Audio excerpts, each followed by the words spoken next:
쉽게 풀어드립니다. 대한민국 경제 고수와 함께 투자의 맥을 짚는 KBS 1라디오 경제쇼. 진행의 성기영 아나운서입니다.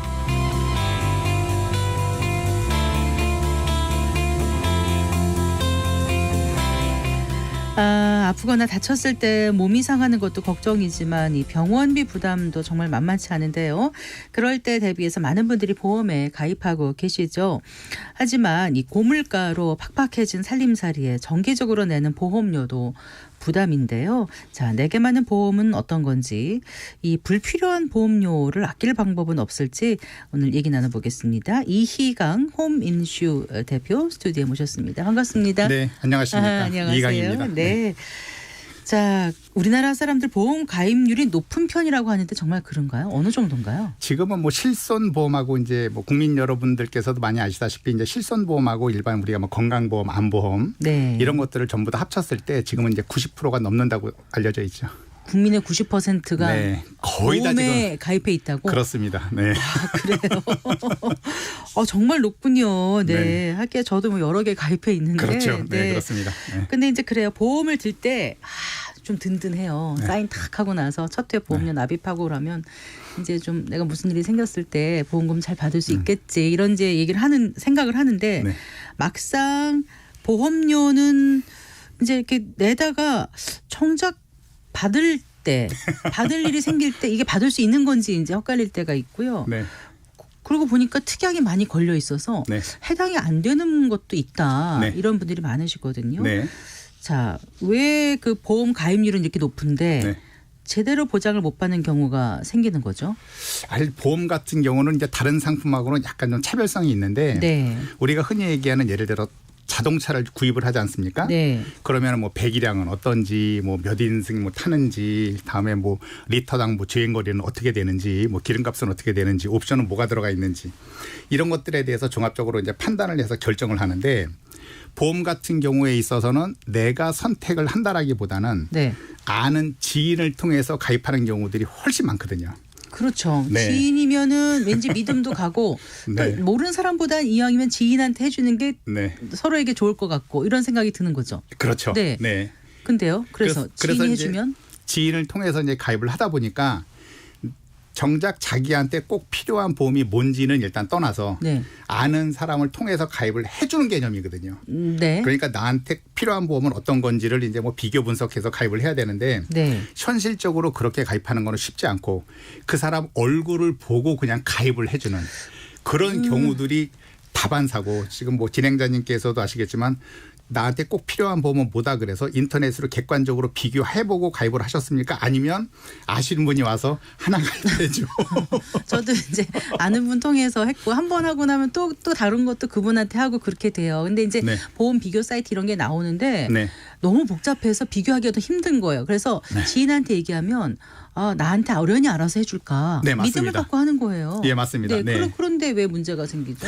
네. 그래서 지금 이제 말씀하신 것처럼 믿음을 갖고 하는 게 사실은 맞고요. 네.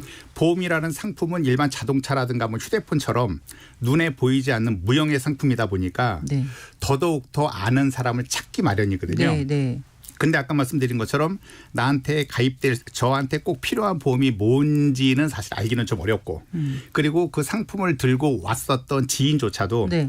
이게 당신한테 아니면 이게 너한테 꼭 필요한 보험이 뭐다라기보다는 내가 상품을 판매를 했었을 때 나한테 떨어지는 수당이 아이고 참.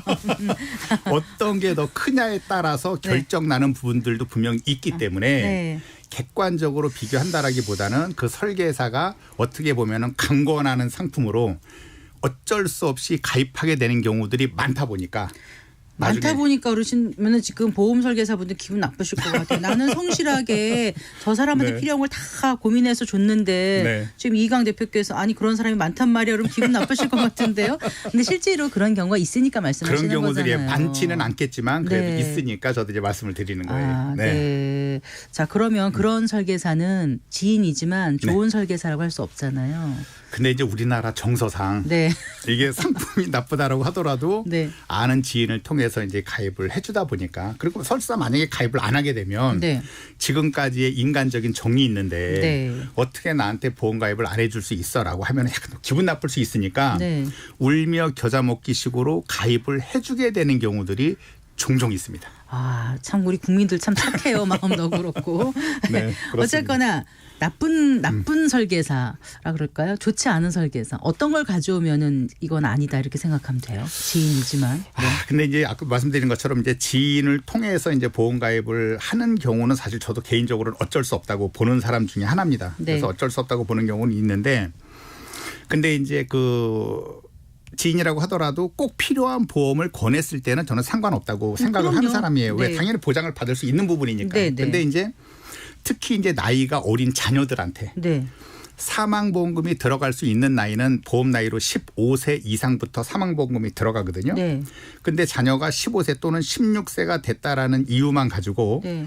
사망보험금이 들어가 있는 종신보험이라든가 사망보험금이 들어가 있는 CI보험이라든가 네. 이런 것들을 권한다 그러면 네. 물론 이것도 꼭 나쁜 보험이라고 할 수는 없지만 네. 애들한테는 굳이 사망보험금은 필요 없거든요. 그래서 사망보험금보다는 살아있을 때 보장을 받을 수 있는 뭐 암이라든가 네. 무슨 뭐 수술비라든가 입원비라든가 이런 쪽을 충분히 넣어서 가입을 시켜도 좋은데 네. 굳이 사망보험금이 들어가 있는 종신보험이라든가 CI보험을 넣어서 가입을 시킨다 그러면 네. CI면 크리티컬 일니스. 그렇습니다. 그거죠? 그렇습니다. 네. 네. 네, 네. 그런 상품을 가입시킨다 그러면 네. 한 달에 납입하는 보험료 중에 상당수가 많이 사망보험금으로 빠지니까 네. 굳이 그런 보험은 권할 필요가 없음에도 그러니까 어린 나이는 사망할 확률이 낮은데 굳이 가입시키면 이상하다 이렇게 생각하는 말씀이신가요? 설사 사망을 한다고 하더라도 네. 애들에 대한 사망보험금은 사실 굳이 부모는 필요가 없거든요. 무슨 말씀인지 그렇죠. 알겠습니다. 네. 네. 네. 만약에 사망보험금을 넣는다고 했을 때는 네. 한 집안의 가장 네. 애들이 좀 어리고 했을 때는 사망보험금이 들어가 있는 보험은 필요할 수 있지만 네. 굳이 애들한테는 필요 없는데 그걸 넣어서 가입한다 그러면 보험료에 대한 낭비가 될 수 있다라는 말씀이죠. 네. 알겠습니다. 이제 그 보험 상품을 다 이제 가입하고 나중에 이제 약관을 제대로 받아보는 경우가 오히려 많은데 네. 딱 보다 보면 너무 헷갈리고 네. 굉장히 두껍고 그렇잖아요. 그래서 그렇습니다. 이제 첫 페이지 두 페이지에 나오는 얼마 내면 얼마 나온 거 이 정도만 보고 이제 끝내는 경우가 많아요. 네, 그렇죠. 네. 예. 근데 내가 가입한 보험이 여러 개인데 잘 모르겠고 증권도 잃어버렸고 전화하기도 귀찮다. 그러면 어디를 알아보면 돼요? 요즘은 이제 그 어플에서 네. 이제 정부에서 운영하는 어플들이 있어요. 뭐 대표적으로 뭐 내 보험 다 보여라는 어플이 있는데 네. 그 보험으로 들어가면 그 어플을 통해서 이제 개인 인증받고 들어가면 내가 가입되어 있는 보험을 일목요연하게 볼 수가 있기 때문에 네. 그거를 보면 내가 한 달에 납입하는 보험료가 불필요하게 낭비가 되는 건지 네. 또는 적절한 보험료로 납입을 한다고 하더라도 중복의 중복으로 된 보험이 있는 건지를 확인할 수가 있으니까 네, 네. 그쪽에서 확인을 해보시고 네. 좀 불필요한 것 같다. 지인을 통해서 가입을 해줬지만 계속 보험료가 빠지다 보니까 내가 한번 손을 봐야겠다라고 하시는 분들은 네. 내 보험 다 보여라는 어플을 통해서 네. 알아보는 것도 한 방법일 수 있습니다. 알겠습니다. 자, 일단 그러면 가장 필요한 보험이 뭔지부터 좀 먼저 얘기를 해 주세요. 네. 내게 필요한 보험. 네. 네. 필요한 보험은 사실 따지고 보면 보험은 사실 불필요한 거는 어떻게 보면 없어요. 어떻게 보면은 없는데 지금 말씀하신 대로 필요한 보험이라는 거를 굳이 제가 말씀을 드린다면 그거는 연령대에 따라 달라질 수 있어요. 네. 아까 말씀드린 것처럼 애들 같은 경우에 있어서는 사망보험금보다는 네. 살아 있을 때 보장받는 거 위주로 네. 뭐 암 진단비라든가 뭐 뇌졸중 진단비라든가 입원비라든가 수술비라든가 살아서 보장받을 수 있는 특약 위주로 가입을 하면 네. 보험료도 싸고 충분한 보장을 받을 수 있거든요. 네. 그리고 어느 정도 이제 가정을 일군 가장 같은 경우 네. 가장 같은 경우는 애들이 아직은 좀 어리잖아요. 네. 그렇다 보면 아빠에 대한 사망보험금도 분명히 필요합니다. 네. 근데 사망보험금이 높은 종신보험을 가입을 하게 되면 네. 그만큼 또 비싸기 때문에 네. 사망보험금을 어느 정도로 정한 후에 네. 살아서 보장받는 뭐 암이라든지 뭐 뇌졸중이라든지 아까 입원비라든가 수술비 네. 이런 것들에 대한 특약을 넣어서 가입하는 게 중요하고요. 네. 그리고 이제 나이가 연세가 좀 있으신 분들 뭐 네. 부모님 자식들 같은 경우에 있어서는 그때는 이미 자식을 다 키워놨기 때문에 네. 사망보험금은 사실 그닥 중요하지 않고 물론 상속의 개념으로 사망보험금을 몇십억씩 가입하시는 분들이 있지만 그거는 사실 일반적이지 않으니까 네. 그거는 일단 논외로 치고 네. 나이가 좀 있으신 분들이다 그러면 최근에는 많이 간병보험을 많이 가입하세요. 아, 네. 네. 연세가 좀 있으시고 하면은 자녀들이 간병을 해야 되는 거는 맞지만 네. 또 자식들도 이렇게 좀 바쁘잖아요. 네. 바쁘다 보면은 이제 보험사에서 간병인을 보내주는 경우도 있고 네. 간병인을 직접 직접 이제 고용하라는 의미에서 그만큼의 비용을 또 지불하는 상품들도 있기 때문에 네. 연세가 좀 있으신 분들은 간병보험 쪽으로 맞춰서 네. 가입하시는 그러니까 게 좋습니다. 가입한 보험회사에서 직접 간병인을 지원해 주는 게 그렇습니다. 간병인 지원보험이에요. 지원보험입니다. 그건 갱신형이고 그렇습니다. 간병인을 직접 불러서 쓸 수 있도록 돈을 지원해 주는 게 간병인 사용보험이고 그렇습니다. 그거는 비갱신형이다. 제가 미리 공부를 했거든요. 맞는 거죠. 근데 네, 어느 게 좋아요? 근데 이제 그게 네. 말씀하신 것처럼 간병인을 보내주는 거는 전부 다 갱신형 상품으로 이루어져 있고 네. 간병인을 사용하라고 돈을 주는 네. 간병인 그 사용보험 같은 경우에 있어서는 비갱신형으로 되어 있기 네. 때문에 과연 둘 중에 어떤 걸로 가입을 할 것이냐라는 걸 놓고 봤을 때 네. 당장에 있어서 보험료가 좀 부담스럽다라고 하시는 분들은 갱신형 상품인 간병인 지원보험으로 가입하시는 게 좋고 네. 내가 조금 지금 여유가 좀 되니까 네. 보험료가 좀 비싸더라도 나는 비갱신형으로 해서 아. 나중에 간병인을 내가 사용할 수 있게 돈을 지출하겠다라고 네. 하신 분들은 간병인 사용보험을 가입하시면 되는 거고. 아, 그래요? 그렇습니다. 전 간병인 지원이 더 좋다고 생각했던 게 돈 네. 들어가는 것보다 직접 간병인을 해주니까 어쨌든 물가 상승률만큼 해주니까. 네. 근데 이제 간병인 사용보험은 내가 돈을 내야 되는데 네. 물가 상승률만큼 이게 정액이 올라가지 않으면 곤란하겠다 싶어서 저 간병인 지원보험이 낫지 않나 이런 생각을 했거든요. 아, 혹시 그 설계사 자격이 아니 있으세요? 그건 아니고요. 아니 왜냐면 지금 이 질문은 네. 죄송한 말씀이지만 네. 일반 분들이 질문할 수 없는 내용이거든요. 아유, 네, 죄송합니다. 네, 그냥 네.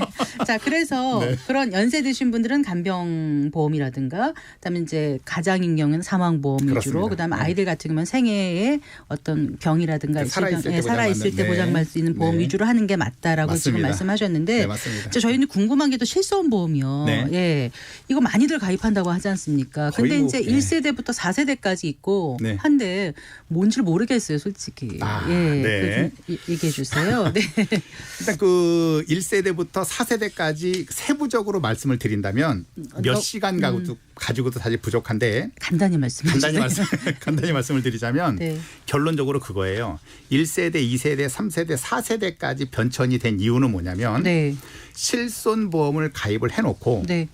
병원에서 의료 쇼핑하셨던 분들이 너무 많은 거예요. 그렇다면서요. 네. 시간 있으신 분들. 네, 너무 많은 거예요. 그렇다 보니까 1세대 실손보험 같은 경우에 있어서는 내가 병원에 간다고 하더라도 네. 그 실손보험에서 정해져 있는 금액 이상을 사용하지 않으면 네. 얼마든지 다닐 수 있었어요. 네, 예. 쉽게 말씀드리면 네. 얼마든지 다니면서도 계약자가 납입하는 돈은 네. 없거나 한 5천 원만 내면 끝나는 네. 그런 것들이 1세대 실손보험이었거든요. 네. 그러니까 1세대 실손보험을 가입하신 분들 중에 대표적으로 도수 치료를 받는 분들이 그렇게 많으세요. 10몇만 원짜리 이런 네. 거를. 한도가 이제 10만 원이다 보니까 네. 10만 원 한도에서 도수 치료를 받으니까 심지어 1년에 몇 천만 원씩 받는 분들도 있었어요. 아, 그러니까 네. 네, 통원 치료를 하게 되면 10만 원이지만 입원해서 치료를 받으면 3천만 원 한도로 보장이 되니까 네. 네, 그렇게 해서 그게 이제 1세대 실손보험은 그렇다 보니까 너무나 많은 사람들이 이제 보험금을 많이 받아낸 거 아닙니까? 그래서 이제 그래서 그걸 막기 위해서 환자 본인 부담금 늘리고 그렇습니다. 네, 결국은 이제 횟수를 제한하고 그렇습니다. 금액도 제한하고 그렇습니다. 이렇게 계속 단계를 밟아온 게 지금 4세대잖아요. 그렇습니다. 근데 4세대 같은 경우는 지금 새로 가입하는 분들은 4세대밖에 안 되는 거죠. 맞습니다. 네. 아, 그럼 기존에 1, 2, 3세대 가입한 분들은 4세대로 바꾸는 게 좋은 거예요? 아니면 그대로 있는 게 좋은 거예요? 처음에는 4세대로 바꾸라라고 제가 말씀을 드렸을 때 잘 네. 바꾸지 않았었던 분들이 아까 말씀드린 것처럼 내가 병원 치료를 받아도 내 네. 자기 부담금이 없거나 그러니까요. 있어봤자 얼마 안 되기 때문에 네네. 예전 실비를 유지하는 게 좋다라는 의견이 지배적이었었는데 네. 그렇게 해서 유지하다 보니까 단점이 뭐냐. 보험료가 너무 많이 올라갑니다. 그래서 처음에 가입했을 때 실손보험이 예를 들어서 월 보험료가 10만 원이었다. 한 네. 15년 전에 10만 원이었다라고 했을 때 지금은 만 원이라고 했을 때 지금은 그게 4, 5만 원으로 올라갔고 네. 연세가 좀 있으신 분들 60 60이 넘어서 거의 한 70세에 다가서신 분들은 보험료만 실손 보험료만 15만 원에서 20만 원씩 나와요. 네네. 그래서 지금은 어쩔 수 없이 4세대로 바꾸시는 분들이 있는데 네. 1세대 가입하신 분들 중에서도 그렇게 나이가 많이 안 되신 분들 네. 그런 분들은 가지고 계셔도 무방한데 네. 실제적으로 시간이 지나면 지날수록 보험료가 올라가기 때문에 결국에는 네. 4세대든 5세대든 바꾸게 될 겁니다. 네. 근데 아까 그 보험 쇼핑하는 그런 사람들 막기 위해서 이번에 4세대 실손보험의 그 비급여 특약 네. 보험료 차등제 7월부터 시행한다고 오늘 뉴스가 나왔던데요. 네. 네. 그거는 그 기존부터 이제 만들어졌었던 상품인데 쉽게 말씀드리면은 그것도 이제 자기 부담금을 높이는 것도 있지만 네. 예전에 실손은 아무리 사용한다고 하더라도 보험료 할증이 안 됐었어요. 네네. 네, 할증이 안 됐는데 지금의 실비 같은 경우는 이제 할증 제도까지 둬서 네. 비급여를 도수치료 같은 경우는 100% 다 비급여거든요. 네. 그래서 비급여를 100만 원까지 만약에 사용을 했다. 그러면 할증 없이 그냥 그대로 인정을 해 주는데 네. 100만 원이 넘어서면서부터는 네. 최대 보험료가 3배까지 할증이 되는. 네. 그래서 의료 쇼핑을 최대한 막아보자라는 개념으로 이제 4세대 실손 보험까지 나온 거죠. 자동차 보험 할증하고 비슷한 개념인 거죠. 똑같습니다. 네, 알겠습니다. 네. 자, 그러면 실손 보험하고 종합건강보험하고 네. 어느 게 더 나을까요? 종합건강보험을 권하는 설계사분들이 꽤 계신다고 들어서요. 그건 어디서 들으셨죠? 뉴스 통해서 봅니다. 그렇습니까? 그렇습니까? 네. 실손 보험은 설계사한테 떨어지는 수당이 없어요. 아, 없어야 해? 거의 없다고 생각하시면 그럼 되겠어요. 종합건강보험은 설계사한테 떨어지는 수당은 다 종합건강보험에서 떨어집니다. 그러니까 돌아오는 이익 수당 떨어진다니까 업계에 사용하는 표현을 하셔가지고 아 네. 그렇군요. 네, 그렇습니다. 그럼 그런 거 얼마 정도 수당이 오는 거 이런 걸 다 떠나서 네. 그 보험을 가입한 사람 입장에서는 실손보험이 더 유리하다는 말씀이신 건가요? 실손보험은 기본적으로 의무적으로 가입을 해야 된다라고 생각을 하셔야 되고 네, 네. 종합보험은 치료비를 보장해주는 실손보험 외에 네. 뭐 암에 걸렸을 때 뭐 수술했을 때 입원했을 때 추가적으로 보너스로 지급이 된다라고 생각을 하시면 되는 거예요. 네. 만약에 암에 걸렸는데 암보험에 가입을 안 하셨다. 그러면은 암도 질병이지 않습니까? 네. 그러면은 입원을 하든 수술을 하든 병원에서 들어간 치료비는 어차피 실손보험에서 해줍니다. 그리고 암보험에 네. 진단비를 3천만 원 넣었으면 3천만 원을 보너스로 주는 개념인데 많은 분들이 어떻게 오해를 하고 계시냐면 암보험에 가입을 하지 않으면 암에 대한 거는 아무것도 못 받는다고 생각하시거든요. 근데 실손보험만 가입이 되어 있어도 네. 암도 질병이고 사고 같은 경우는 제로 보는 거니까 네. 사고든 질병이든 상관없이 병원에서 쓴 치료비는 어차피 실손보험에서 해주는 거예요. 네. 근데 많은 분들이 암보험에 가입 안 했으니까 난 못 받는구나라고 생각하시는 게 설계사들이 얘기를 할 때 실손은 등한시하는 게 있어요. 그래서 누구나 이렇게 실손은 꼭 들고 암은 들어야 된다 이렇게 알았는데 네. 반드시 그런 건 아닌데 고액 암 치료라든가 재발암이라든가 여러 가지 암을 걱정하는 분들은 암보험을 추가로 드는 것도 나쁘지 않죠. 그렇습니다. 여유가 되는 한도에서는 가입을 해도 되는데 네. 여유가 되지 않는 분들한테 암 진단비를 뭐 5천만 원을 넣어라 1억을 넣어라 해서 보험료를 높게끔 받는 거에 대해서는 저는 개인적으로 그거는 반대하는 사람입니다. 네. 시간이 많이 좀 여쭤보고 싶은데 일단 꼭 필요한 거는 실손은 들어야 된다 이 그렇습니다. 말씀이신 거죠. 네, 그렇습니다. 네. 근데 보험 가입할 때 그 고지 의무 네. 이거 좀 등한시하는 분들이 계신데 이것 때문에 낭패 겪는 일들도 있겠죠. 고지 의무 성실 안 해서. 대부분 민원이 발생하는 거는 바로 고지 의무 때문에 그렇습니다. 네. 고지 의무를 정확하게 하지 않으면 보험료 납입을 20년 동안 꾸준히 해서 끝났다고 하더라도 네. 나중에 암에 걸리지 않습니까? 네. 진단비가 10원도 안 나옵니다. 네. 왜? 병력에 따라서 보험사가 인수할지 안 할지 네. 보험료를 할증시킬지 어떻게 할지는 보험사가 결정하는 부분인데 네. 고지 의무를 등한시해서 고지 의무를 하지 않고 정상적인 일반인처럼 가입을 했다 그러면 네. 이 사람은 나중에 발병할 가능성이 높은 사람 아니겠습니까? 네. 병원에 가서 무슨 뭐 치료도 받고 뭐 용종 검사도 하고 했었는데 네. 그래서 나중에 뭐 대장암에 걸렸다. 그래서 청구했는데 가입하는 시점 이전에 네. 용종 제거를 했다든가 아니면은 뭐 조직 검사를 했다든가 이런 기록이 있는데 철저히 숨기고 가입을 했다라고 하면은 보험사에서는 보험금을 지급할 의무가 없는 거예요. 근데 그러니까 보험 설계사가 혹시 묻지 않아가지고 대답 안 한 경우는요? 그런 경우들이 많습니다. 그런 때는 자기 책임이 아니잖아요. 지금 자기 책임이라고 말씀하시는 거는 피보험자 책임을 피보험자 책임 말씀하시는 건데. 아니잖아요. 안 물어봤으니까. 그렇죠. 네. 그래서 그거는 설계사 책임인 동시에 보험사가 책임을 져야 되는데 네. 보험 설계사는 고지 의무 수용권이 없어요. 그래서 설계사가 잘못했다라는 게 명백해지면 네. 그거는 민사적으로 해결해야지 보험사에서는 더 이상 책임을 지지 않습니다. 그래서 그렇구나. 이런 부분 때문에 가입하고 나서 수십 년이 지나고 난 다음에도 문제가 발생하는 경우들이 너무 많습니다. 그러니까 어지간하면 내가 뭐 아픈데 들 수 있어? 이렇게 물어보고 이런 거 괜찮아? 본인이 먼저 확인하는 게 좋겠네요. 안전하겠네요. 그게 가장 안전한데 일반 사람들이 하기가 쉽지 않으니까. 그리고 좀 빼고 하는 게 나중에 보험금 받을 수 있지 않을까? 이렇게 하시는 분들도 있을 것 같은데 네. 이거 하나 여쭤볼게요. 네. 그 보험료를 월 수입이 어느 정도로 하는 게 맞아요? 네. 이제 그런 질문들을 많이 하시는데 네. 그런 질문할 때마다 제가 꼭 드리는 말씀이 네. 예를 들어서 예를 들어 뭐 한 집안의 가장이 월 수입이 예를 들어서 5천만 원이다. 네. 근데 그걸 10%로 잡았을 때는 월 보험료는 500이거든요. 네. 네. 그러면 이 사람은 500만 원어치를 가입을 해야 되는데 네. 500만 원은 필요가 없다라고 생각하는 사람이고 네. 한 집안의 가장은 월 수입이 예를 들어서 400만 원이에요. 네. 근데 내 식구가 400만 원을 먹고 산단 말이죠. 외벌인데 400만 원 가지고 어떻게 보험에 가입을 하겠습니까? 먹고 살기도 힘든데. 빠듯한데. 네. 그렇죠. 네. 그렇기 때문에 월 수입의 어느 정도를 보험료로 납입하느냐라는 것보다는 네. 여유가 되는 한도에서 보험을 가입하는 게 좋고 네. 진짜 여유가 안 된다. 그러면은 실비만이라도 가입해서 네. 진단비 수술비는 못 받을 망정 네. 내가 들어가는 생돈에 대해서는 커버할 수 있게끔 네. 실비에서 받을 수 있게끔 가장 저렴하게 가입하는 게 네. 맞다. 그렇게 말씀드리겠습니다. 네, 오늘 이희강 호민슈 대표님과 얘기를 나눠봤는데 사실 더 여쭤볼 게 많은데 시간이 모자라서 오늘은 네. 여기서 좀 접어야 될 것 같고요. 네. 휴대전화 0798번님께서 아주 유용한 시간입니다. 집에 가서 제 보험 다시 들여다봐야겠어요 라고 이제 올려주셨는데 네. 저도 가서 한번 제 보험 다시 한번 좀 들여다봐야 될 것 같습니다. 네, 다음 고맙습니다. 기회 시간 되면 다시 또 한번 모시겠습니다. 네, 네, 잘 알겠습니다. 들었습니다. 감사합니다. 네, 고맙습니다. 네, 이희강 호민슈 대표와 함께했습니다.